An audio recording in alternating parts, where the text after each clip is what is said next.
Hey ho, Tudor-minded people. I'm Gage. I'm Jessica. We're Tudor Time Machine, and this is episode 52 of our podcast. Wow, thank you for listening. If this is your first time here, it's best to start at episode 1. This is a story project, and it goes in order, and we don't want you to miss any of the twists and turns of our tale. We're so fortunate to have listeners from all over the world. It's incredibly exciting for us to be sharing our podcast with everyone. And if you're enjoying it, support us. Buy some Tudor Time Machine swag. Yes, go to our Tudor Time Machine Facebook page, hit the Shop Now button, and get a Do You Tudor tee or a Tudor Time Machine logo sweatshirt and support the podcast at the same time. We'd be so grateful. In our last episode, Constance discovers her own involvement is much more than she could have ever imagined. And we're not saying what it is in case you need to go back to episode 1 and start No spoilers. No spoilers, no spoilers.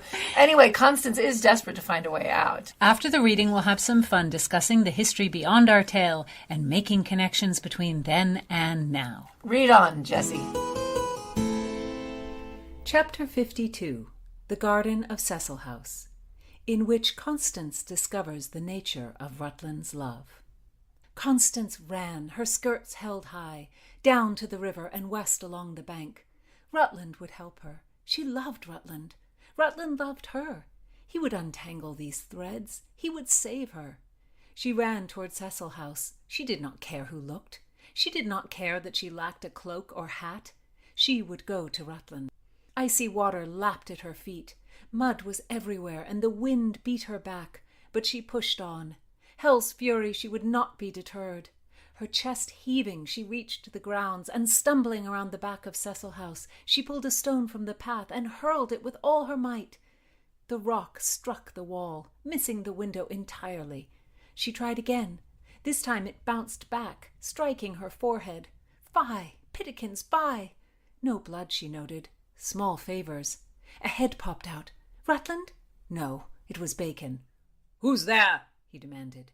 Seeing her, he disappeared inside and returned with a blanket that he threw down. "I will bring him." Constance wrapped herself up, staring at the window, urging him to appear. "Constance!" His voice sweet. "Rutland, I am here." His smiling eyes caught her. "Unexpected happiness, you are free." And without hesitation he jumped from the window, landing smack in front of her. "My love!"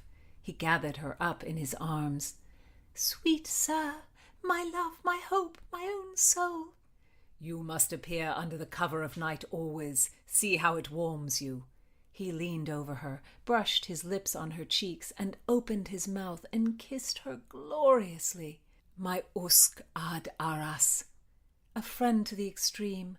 How Latin expressed the thought better than any other language. And what was he, Constance thought? "Amantes sut amantes," she said. "As I am lunatic for you." Bacon's voice burst from above. "Fungi, avant, you will be seen." "We will go to Bedford House," Rutland pronounced, scooping up Constance and cradling her in his arms as he strode across the garden. "I would not have your feet get colder still." With her arms around his neck, Constance could hear the rhythm of his heart. "Rutland, Constance, Rutland, Constance, across the yard, perchance," she sang to herself. "What are you mumbling there, my sweet?" he asked. "Your heart sings to me." "Indeed? What?" "Rutland, Constance, Rutland, Constance, they take the lover's stance." "Poetical genius." "Dearest," she spoke into his neck, giddy with unnamed expectation, "we cannot arrive in this way. The Swedish ladies shall inform the entire city." "My love, they are fled, and the house stands empty. We alone shall have residence." Her own throbbing heart obliterated the sound of Rutland's as it beat. "Oh my, 'tis now! Oh my, 'tis now! Oh my, to lie with him, with him!" And he was straining down, his lips locked on her lips. She breathed into him. "I have to look where I go," he said with a laugh. The door was open and he carried her through. He set her down and she stood in the great empty hall. "Should you like a home such as this, Mistress Constance? Come." Constance could not utter words. He swept her up in his arms again, and she snuggled close as he found his way to the princess's chamber. Only the bed itself remained. The princess had taken everything, even the curtains. Laying Constance on the rough bolster, Rutland turned to make a fire in the hearth. She did not speak. He was a stag, rippling with power and nobility, but it was his expression, as he turned back to her, the grin, the humour, and those shoulders. Oh, my! He took off his cloak. His jerkin alone was underneath. There is no poem penned that could describe you, my Constance. You are fine lace, intricate, pearly skin, and delicate boned. He lifted off her cloak. You have no lady's maid. I shall have to serve you. Have you no words? I am happy. He unpinned her sleeves and ran his fingers down to the crease of her elbow. His voice was lush. Her slender arms, her soft and supple back. He slid the bodice to her waist. Her tapered sides, all fleshy smooth and white. His fingers traced the poem, and she lost herself to the sense of it, adrift in the cadence of his tenor. He stroked and asked for favours at her neck, his warm hands running across her chest and stomach, caressing, words teasing her ear. Her snowish throat, her breast so round and light. Thus in this heaven he took his delight, and smothered her with kisses upon kisses, till gradually he came to learn where bliss is. And my most Constance, so shall you. Bliss, bliss, blissfully fleshy, such closeness Constance never knew, a uniting beyond the mind, into the spirit. There was nothing between them, no skin, no bones, no blood. They were one body. They left this world in the intertwining wrapped vines and spring, and Constance could think of nothing but the wish for them to melt together for all and always, their moaning in her ears, far away and close at once, and his love for her was everywhere. The way he clung to her and sought and cried to her. Heaven. Her head rested on the bundle he had made from his clothes. How kind he was to go bare-arsed, so she could have a pillow. He lined her profile, stood his index finger at the tip of her nose. Your nose, my love, is perfect. He bounced his finger on it. I am so much taller than you, I could never see it before. It should be on a kitten. It is so sweet. Sir, you are too kind. Were the sun's rays fair description of you, it could not shine enough. Oh my, how shall you speak when we go to market? She teased. This Rutland was perfect. You think yourself immortal, sir, yet wear armour when you plead to the Queen. She has a man's arm for throwing goblets. Rutland laughed. I swear to give the Queen no cause for disfavour, sweetling. Then you need not worry for my head. Constance relished his confidence. He loved her. Therefore he believed the Queen must love her too. Adorable. I am pleased you think she shall be won over so easily. Won over to what, my own darling? To... Constance stopped, suddenly unsure of herself. Oh, I see. Do you mean to our love? And he pulled her head onto his chest. The Queen shall not know. Is it possible? Assuredly. Yet keep distance from me in the royal presence. I will lose sense to your kitten nose. He kissed her. Constance shied away, but Rutland felt it and placated. Dearest, fear not. I swear on my honour, any children you have by me will want for nothing, and nor shall you, ever. All went cold and hard. My girl, I love you. You are perfection, but my heirs cannot be stoners. His words cleaved their uniting into two wormy bits. She would be dried by the sun and flake off as little scraps of nothing. Lovers should shun the chains of matrimony. What man lusts after his wife? Rutland boomed. Constance, you and I are poetry. The gods smile to save us from the job of the marriage bed. The gods smile on us, her mouth echoed, while the pus of her abscessed heart spilt into her blood. I wish every moment could be an hour, but you must to court. I would not bait the basilisk, Mistress Agline be. He drew Constance up, and his eyes peered into hers. They crinkled as he smiled. Strange. He had dropped an anvil on her head. Could he not see she was flattened? Let us pause here longer, Constance said. I would sleep in your arms. I can deny you nothing. He spread his cloak over her, then lay down, pulling her close. She waited for his even breathing. Sleep came quickly to Rutland, and that was irksome. To plunge her into an abyss and then drift off, la la la. She wanted to run madly around the room, screaming, to throw herself against the wall.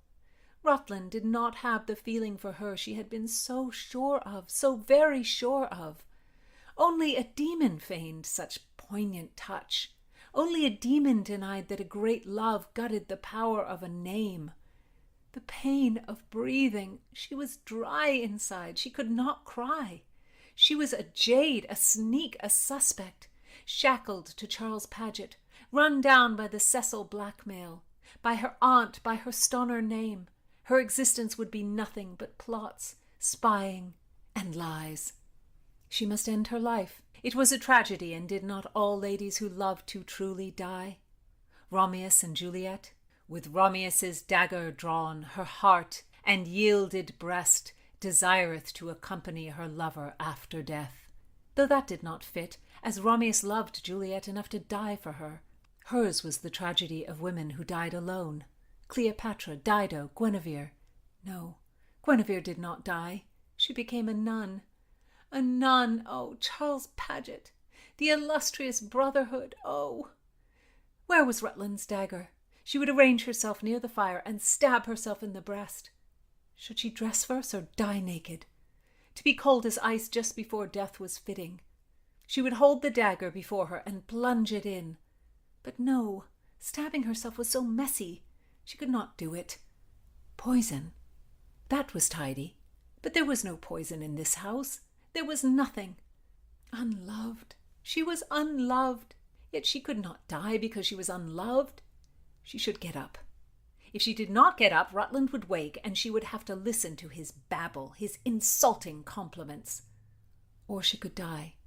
Dying would solve everything, but then she would be dead. If she got up, she could go to Philomena and tell her she wished to dress as a boy and to serve her. Or she could die, unloved, alone. Being a servant in disguise was far better than dying. She would live out her life witness to snippets of life at court. But she would get a dog, not a pug, some sweet hound who would love her completely, lick her face and sit in her lap, follow her everywhere and never make her cry. A servant and her dog, that was her future. She sat up. The cold tingled. She could not look at Rutland. She did not want to see his peaceful dreaming. Her feet slid to the floor, and she gave herself a good shake. Her skirts were twisted into strange puffs around her. She pulled and smoothed until they hung straight. She could put her sleeves on, but there was no way to close the back of her gown. Pathetic. She found the pins of her sleeves. Servants had skills, even Wynne. Pinning these things was tedious and pierced her fingertips. She decided she would only secure them at the top and pull up her bodice and cover herself with the cloak. As she prepared herself, despair and fortitude ebbed and flowed. Her eyes blurred, her eyes cleared, her eyes blurred, her eyes cleared. I wish to perish, yet I ask for health. Wyatt. Whether Rutland loved her or no, she loved Rutland. No man, if she ever loved again, would be what he had been to her. She considered a kiss goodbye. She considered smothering him. Flinging his cloak over her head, the fur lining shocked her as it moved against her naked back. She would be killed by vagabonds if she crossed the city in such attire. His clothes would disguise her, his velvet breeches, his jerkin. It was the least he could do. Gathering his things in her arms, she tiptoed out. There was no one in the house, no one in the passageway, but it seemed wrong to dress there. She snuck into the Margrave's old rooms, struggling out of her things, donning Rutland's. She wrapped the belt around the outside of the breeches and stepped into his boots. Testing them in a walk about the room, she yanked them off and filled the toes with her rolled-up sleeves. The result was reasonably good. She would not walk to the door in them. The clatter might wake her soundly sleeping, lying, deceiving lover. She retreated to the kitchen exit. She pulled the hood up over her head. It smelled of Rutland. God's passion, was it right to leave this way? She called on fate for a sign and threw herself against the door. Bang! She waited a moment, but he slept on. Avaunt, then, out into the night. Sblood, Cecil House was a breath away. What if some pampered laddie saw her in Rutland's clothes? Oxford, there was the rub. If she ran into him, he would turn her over to Mildred. She could not hesitate. She lunged out the door, and with her furious step she felt a burn between her legs. The burn of lost virginity. Is it possible, so cruel intent, so hasty heat, and so soon spent, from love to hate, and thenceforth to relent? Is it possible? Wyatt's verse cascaded in Constance's mind, no longer a well-worded ode to lofty ideals, but something new, the fresh pain of an understanding that passion and wanting and fulfillment meant nothing. Wyatt loved his lady, and she tricked him, betrayed him. Wyatt was Constance's poet. How she would have cherished him. The air was sharp, the darkness malignant. She had paid no mind to it when Rutland ferried her across the garden, but at this hour, alone, was it more judicious to go by water or foot to Cheapside? Either way held risk. She reached into Rutland's cloak. Her hand met a purse heavy with enough coins to hire conveyance to the inn, and to bribe the watch. Her clothes were grand. She would have authority. Dodging shadowy flower beds, fountains, and statues, she made it to the back gate of Bedford House and out into the Strand. Life-crushing disappointment made her quite agile and gave her strength. She walked quickly, and it was not long before Temple Bar came into view. Men loitered, link boys, hostelers, litters for hire. This was the place to find transport. She approached the bar to walk straight through. She would not hesitate. "Sir," called a big-bellied lout. "'Tis far past curfew." Rage welled up in Constance. She bellowed in the deepest register she could muster. "Who are you to inquire of me, dog? Do you not see my worth? I take a link boy and a litter, and I am on my way." She kept her eyes forward, listening to the jostling, bargaining who would take her. A boy ran before her, his rope bright. "Sir, where go you?" "Arundel Inn." "I know a quick way." "Sirrah, would you have me torch your hair? You think I know not the hidden meaning of a quick way, where your friends lie in wait?" Constance boomed. "Indeed, sir, I am honest." "I will not have it. Ho, sirrah, bring me a conveyance. Boy, light the way, and you too, lad, I have coin for all." Climbing in, paying, pulling the curtain. She relaxed as they were under way. Rutland would wake, she thought. His clothes would be gone, and so would she. He would be sad. He loved her, even if he was too weak to stand up to the Queen. It was miraculous to be close to him. Why could he not tell the Queen of their love?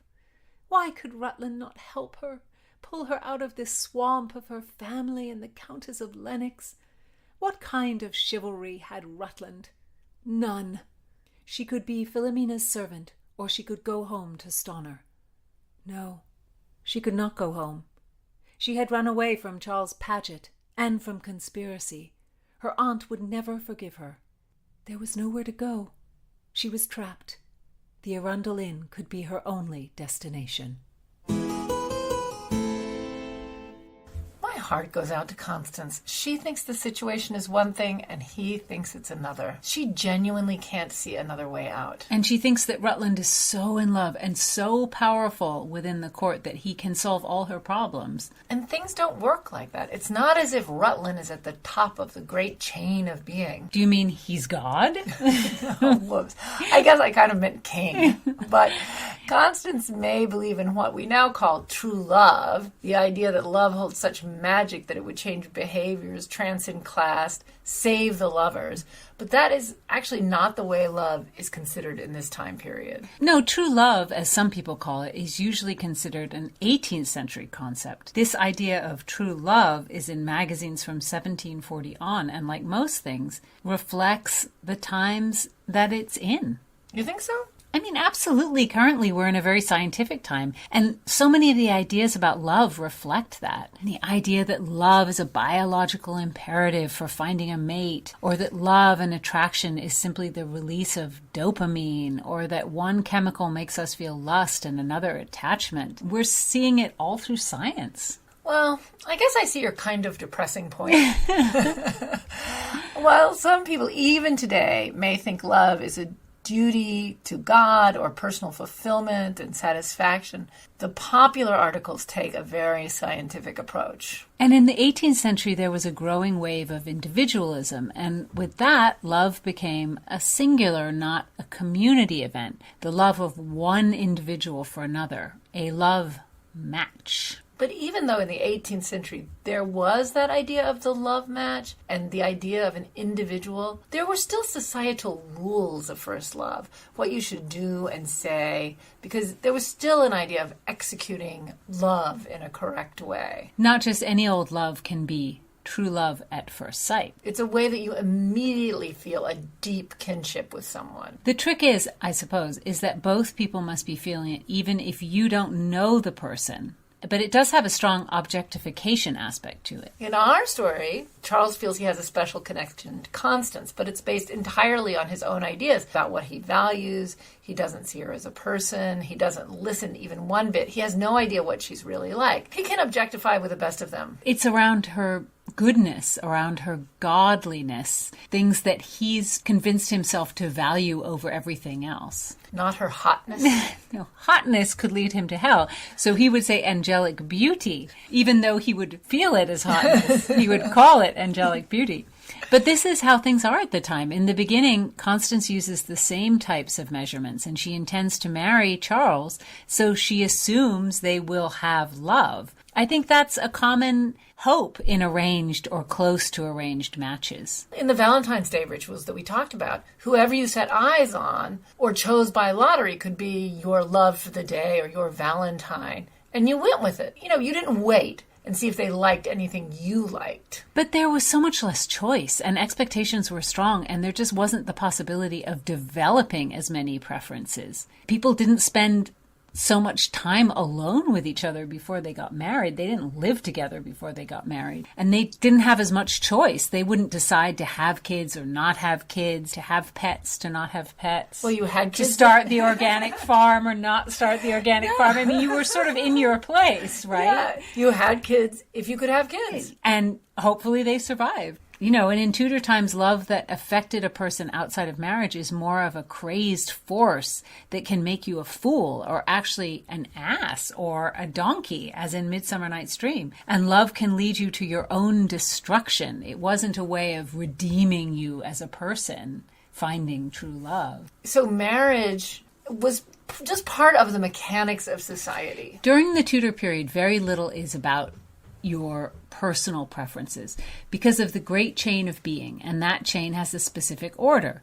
Children, the ones who would be getting married, are subject to their parents. The father is the first in the chain. Then, of course, the mother, the son, and the daughter are last in the great chain of being.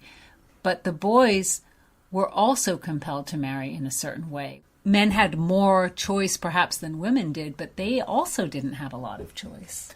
And for parents, marrying your daughter well was an absolute moral obligation, an obligation before God and country. And some men would even suggest who their daughter should marry in their wills in case they died before their daughter was of marriageable age. It's not that they necessarily picked someone, but they would nominate someone. He would be a good choice. Well, at a time when a marriage was a woman's profession and what she aspired to get herself off her parents' hands. A good marriage was like the way a father would advise a daughter now to go into a certain profession or pay for a certain graduate school or discuss business or whatever. I mean, that was a woman's business at the time, was making a good marriage. To be fair, these marriages were arranged to preserve everything. Things on a family scale, like wealth and the bigger scale fitting into the society and the chain of being, these marriages were not compelled. There was a whole movement from the Middle Ages into the early modern period where women and men were less compelled, mainly through veto power, not through, oh, I just want to marry somebody, but through like saying, I don't want to marry that particular person. Yeah. I see that. Like, even Constance, for instance, she tries to veto Charles and makes arguments that to her seem vetoable. And also, she tries to veto the second son, Herbert, with Elizabeth Clinton. And Queen Elizabeth is always vetoing who she should marry. She's queen, so it's different. But historically, you could say no to the marriage. Which I do feel like caused many arguments between parents and daughters, and sons too, probably.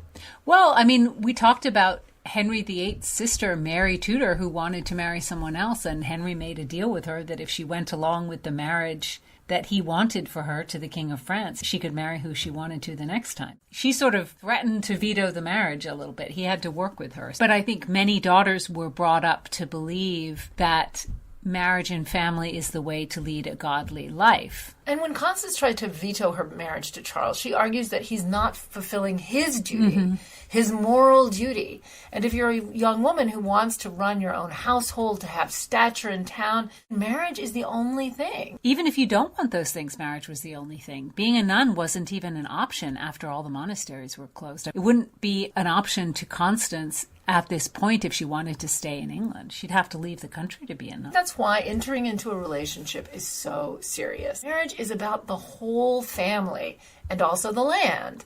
It's not about the couple. Yeah, and marriage is also so serious because, of course, it couldn't be dissolved. There was no divorce, so you would have to go through a complicated process of proving that the marriage never should have happened in the first place and getting it annulled. I mean, maybe in the upper classes, people had the power to go through that whole process, but I think probably people who were less rich, that was just an impossibility. While the woman isn't free to choose just whoever she wants, you could make the argument that the male inheritor of the state is also not free. So I'm sure plenty of sons, I mean, particularly firstborn sons, also argued, and through that lens, Rutland is in fact the least free of the men involved with Constance. It's not to apologize for his behavior. He thinks that she understands what's going on. The idea that, Rutland thinks she knows my limitations, but she wants to be with me anyway. He doesn't think he has to explain that to her because to him the situation is so obvious. And the two other men, Charles Paget and Herbert, are not going to inherit. They're not first sons. They're both second sons. So they would be more able to pick who they would like to marry. And in addition, Rutland is actually a ward of the Queen. That means that the Queen receives the earnings of his land until he comes of age. And also for young men like Rutland, that is rich orphans who are in the care of the courts. Sometimes a marriage is arranged when the wardship is taken on. The family arranges that the ward has to marry the daughter of the family at the very beginning of it. And the ward could only be, 2 years old or, exactly, babies. And then when he's older, if he doesn't want to marry the girl, he could actually be sold to another family. Literally, they would have bidding wars. And the new custodian of the ward would pay the old custodian. Then the new custodian would get the earnings from the ward's property. And the ward would have to marry whoever the new custodian said anyway. So it was not a good deal, actually. To be a ward? I mean, I guess you hope that you would have this relationship with the Queen and she would give you lands and it would work to your favor. But real Rutland may not have had this exact threat put on him, but there's no doubt there were many expectations that the Queen and Cecil and Mildred all had about whom he would marry. And he probably thought fulfilling these expectations was the exact right thing to do. And actually, financially, he was sort of bound by them. That's right. And despite being part of this crazy system, I don't think we can assume that the real historical Rutland felt constrained, or as we would say now, denied agency by this expectation. Society enforced and celebrated the idea that he should marry the richest girl of the highest noble. Society also gave him the ability not to have to work. You know, there's some buy-in here with the aristocracy. There are certain things that you have to do, and there are certain things that you get out of it. You don't have to have a job. You don't have to have a trade. You can live off your lands. You can be a gentleman. You can be at court. You can try to get favor and position from the queen. And in exchange, you have to marry the person they tell you to marry. And I think for many people, that was a pretty good deal, especially because, as we've seen through this journey of researching for this project, the idea that people had extramarital affairs was really very casual. You figured, well, you know, I have this spouse who maybe isn't the perfect person for me, but we'll have some children, and then I'll live at court and she'll live in the country, or I'll live at court and he'll live in the country. And people found ways not to live together all the time. It's like legacy. If your family always goes to some wonderful university, there's a good chance you want to go there too. And you might feel it's a great thing and that you're a Harvard man or a Yale man or a Yale woman. To go against that is to go against everything that your family stands for. And I think most people went along with it. As you said, he could easily have a wonderful mistress. In our story, that would be Constance, and he could love her very much. Nothing stopping him from loving her in his mind. No, or as he says, taking care of her children and giving her a good life. And what was to be gained if he opposed his custodians and the queen? It wouldn't be good for him. He would lose income, social stature, power, friends. And in his mind, he would make himself and the wife miserable. So he would think he was bringing her down too. It just does not sound appealing in any way. This ward system really flourished in the Tudor period. And it's interesting because we often think of the Puritans as being intolerant bad guys. But one of the very influential things that they did during this period was they promoted a belief in what in the modern day we would kind of call family closeness. And lots of Queen Elizabeth's closest advisors were Puritans. William Cecil, Francis Walsingham, Robert Dudley, Earl of Leicester. So it was influencing the culture. And this is early on in the movement. So there's lots of thought and not much dogma, and certainly not this idea of closing down the theaters and things like that, because Robert Dudley was very supportive of theater. And as we've said, so was William Cecil. It isn't the sort of Puritanism as the way we might think of it now. Also, the Puritans, at this point when they're like thinking about things, they had the idea that a Christian marriage involved love between the partners, and it shouldn't just be done to enlarge the wealth of a particular family. And also, not only that the parents should love each other, but the parents should also love the children. Personal way. Right. And, not just in, I will take care of you and make the best things for you, but actually have a personal relationship with your children. And the idea that you should be kind to your children and have a relationship with them was an early Puritan idea.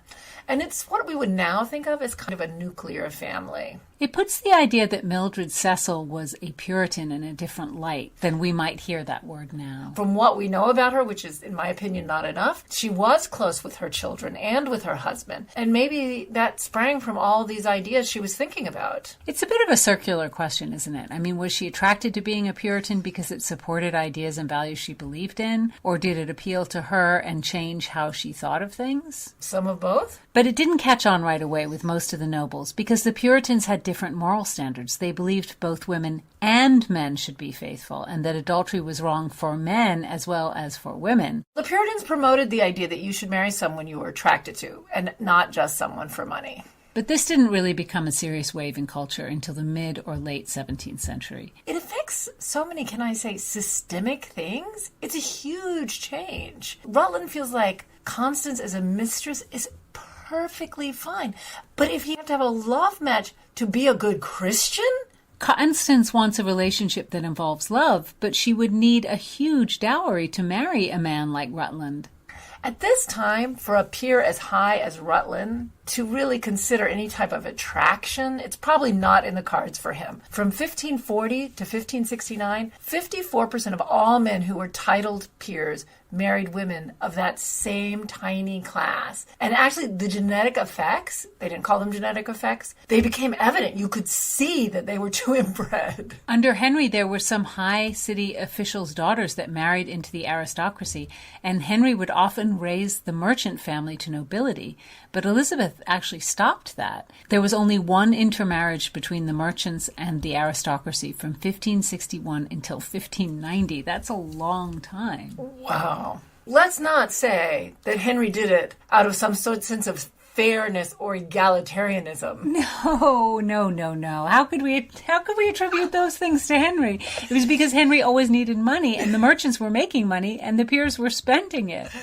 And there was also the debt left from the War of the Roses. I don't know how much there was, because I think Henry VII was actually quite good with money, but there were debts from wars, and Henry's economy was just a mess. But in fact, I do think Elizabeth's choice was ideological. She believed the peers and the nobles were their own separate class and should not mix. And Constance is very aware of her class. But Constance can't think about all those things right now. She's just aware of her heartbreak. She's not sort of logicking it out and what does society say? No, she even threatens, not very seriously, to end it all over this failed love. Perhaps she's been reading too much. No, suicide in Shakespeare's time, in the Tudor period, this was paradoxical. On one hand, it carries the medieval Christian association of shame and despair. Yet, on the other hand, it's kind of seen as noble because of the Renaissance tradition of honor. The Renaissance is this looking back at Greek and Roman ideas and bringing those into a Christian light. You know, Constance isn't serious. She's indulging herself, her crazy emotion state, drinking black coffee, smoking cigarettes, and listening to raspy love songs. And they didn't even call it suicide at this time. That word came into existence a few hundred years later. At that time, they called it self-murder. At first, they called it murdering oneself, which seems strangely formal to me. I guess you'd speak about it in the third person. I guess. I don't know. You're right, though. It wasn't until the very end of the 16th century that they called it self-murder, the more casual. And the idea of suicide was much later. And Constance doesn't want to risk hell because hell was a serious option. Constance is more interested in lamenting, not violence. But what about Philomena? Do you think there's a possibility that she could marry outside her class? She's a rich woman. Well, even as a merchant in Henry's time, she wouldn't be rich enough to move classes. She would have to be the daughter of someone who had wealth or trade that the king wanted, and she doesn't have that. What about Paget? In this period, Charles Paget would consider Constance 100% in the wrong because she's breaking her betrothal to him. She's having sex behind his back, and for Charles, while he is a problematic person, from his point of view, and he would say from God's point of view, she's in the wrong. He was even doing her a kindness, as we know, because Constance doesn't have much dowry. But what she does have is piety, and that's what Charles wants. He thought she had that, but maybe she never did. Well, next time we'll see how she manages all of this. So tune in next time for more Times Riddle and more Tudor-minded talk.